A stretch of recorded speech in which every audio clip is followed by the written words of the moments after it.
Problem: thousands of veterans scattered nationwide with no access to much-needed medical treatment, diagnosis, or medicines. Solution: Valor clinics in locations of high veteran presence to provide quality medical services to vets and their dependents and families.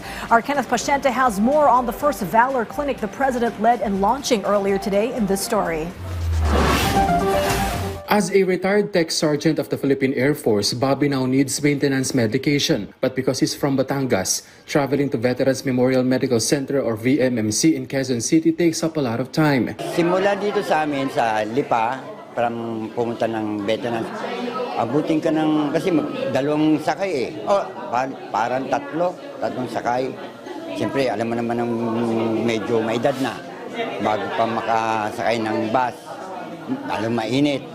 This is what the government wants to address. That's why President Ferdinand R. Marcos Jr. himself led the inauguration of the Veterans Access to Lifetime Optimized Healthcare or Valor Clinic at Fernando Air Base in Lipa City, Batangas. The Valor Clinic is a joint initiative and project of the Office of the President, the Department of National Defense or DND, the VMMC, and the Philippine Air Force. Its goal is to provide wider access to quality medical services to veterans and their dependents, especially in regions with limited facilities.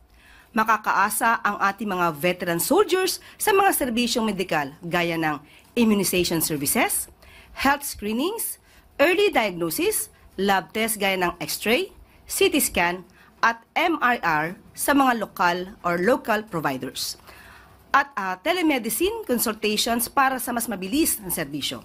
Among the features of the facility are the pharmacy unit, laboratory unit for diagnostic exams, outpatient consultation rooms, and teleconsultation for those who can no longer physically come to the clinic. It is estimated that between 7,000 to 10,000 veterans will benefit from the Valor Clinic.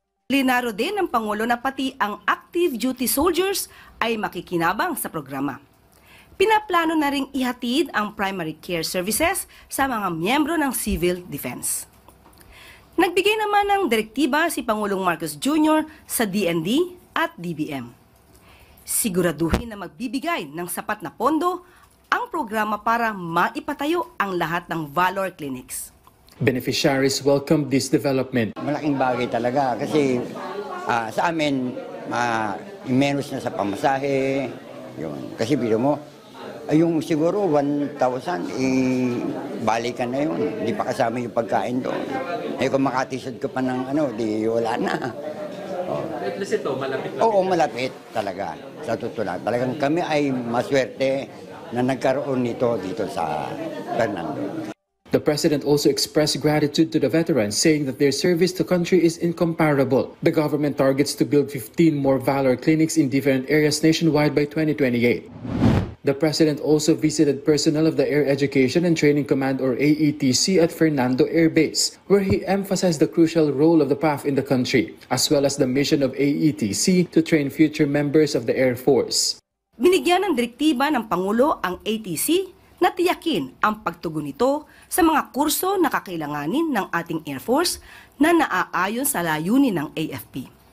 Nais din ng Pangulo na panatilihing mataas ang kalidad ng programa at siguruhin na natatapos ng bawat estudyante ang kanilang pagsasanay.